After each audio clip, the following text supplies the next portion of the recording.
E4 Förbifart Stockholm blir en ny sträckning för E4 förbi Stockholm som binder samman stadsdelarna och avlastar Stockholmstrafiken. Vägen binder ihop norra, västra och södra Stockholm, minskar sårbarheten och avlastar Essingeleden och centrala Stockholm. Den nya vägen blir 21 kilometer lång. Av den går 18 kilometer i tunnel. Drygt 80% av E4 Förbifart Stockholms tunnlar är nu utsprängda, men mycket arbete återstår. Under de närmaste åren är verksamheten som mest intensiv. Projektet är uppdelat i 23 större entreprenader som drivs av entreprenörer från flera olika länder. Drygt 1500 personer jobbar just nu med E4 Förbifart Stockholm och en mängd olika yrken finns representerade. På trafikplatserna i Akalla och Kungens Kurva börjar arbetena gå mot sitt slut. Konstruktionsarbetena är färdigställda och det återstår en del markarbeten. I nästa fas kommer vi att utföra de tekniska installationerna för att få anläggningen trygg och säker att färdas i. Allt bergsprängningsarbete i den södra delen är klart och anslutningarna till tunnlarna längs Bredängsrakan är utsprängda. Där pågår intensiva betong- och markarbeten. I tunnlarna som går norrut under Mälaren pågår arbetet med att inreda och förbereda trafikutrymmet för kommande tekniska installationer. På Lovö arbetar vi oss framåt i tunnlarna och spränger ungefär 200 meter bergtunnel per vecka. Ekerövägen breddas med ett kollektivkörfält för smidigare resor för den ökande befolkningen på Mälaröarna.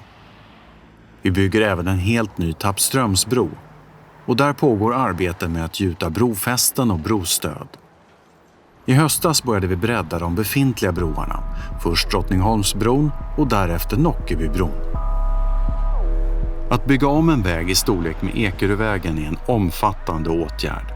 Arbetena påverkar framkomligheten, orsakar buller och störningar. Att minimera påverkan är en viktig fråga för Trafikverket och vi är medvetna om att vi påverkar många människors vardag. Vi arbetar hårt tillsammans med våra entreprenörer för att minska störningarna. Tunnlarna norr om Mälaren är till stora delar utsprängda. Här jobbar vi med att täta, förstärka och inreda.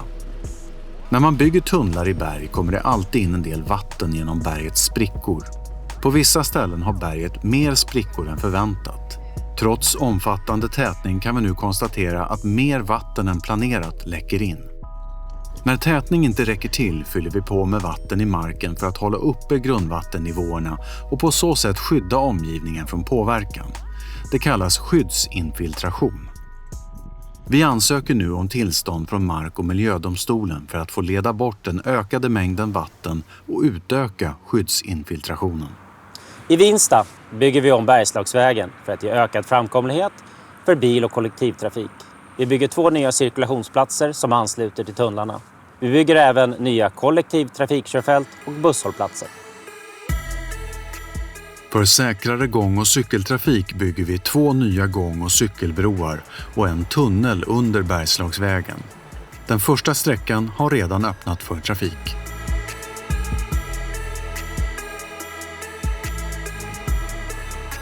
På båda sidor om den nya Vålbergabron över E18 är tunnlarna utsprängda och under hösten påbörjar vi arbetet med att ansluta trafikplats Hjulsta till tunnelsystemet. Uppe på bron har vi påbörjat beläggningsarbeten. Vi återställer marken omkring våra arbetsplatser. Mycket av den jord som togs bort när vi startade bygget har lagrats under byggtiden. Vid Hästa gård har vi nyligen lagt tillbaka en stor del jord på sin ursprungliga plats. Som kompensation för den nya vägens intrång i närmiljön utför Trafikverket en rad kompensationsåtgärder.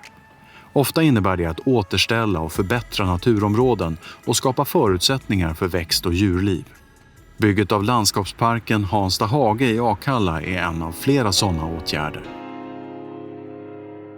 I Häggvik har vi gjort alla stora trafikomläggningar och vägen ligger i sitt slutliga läge.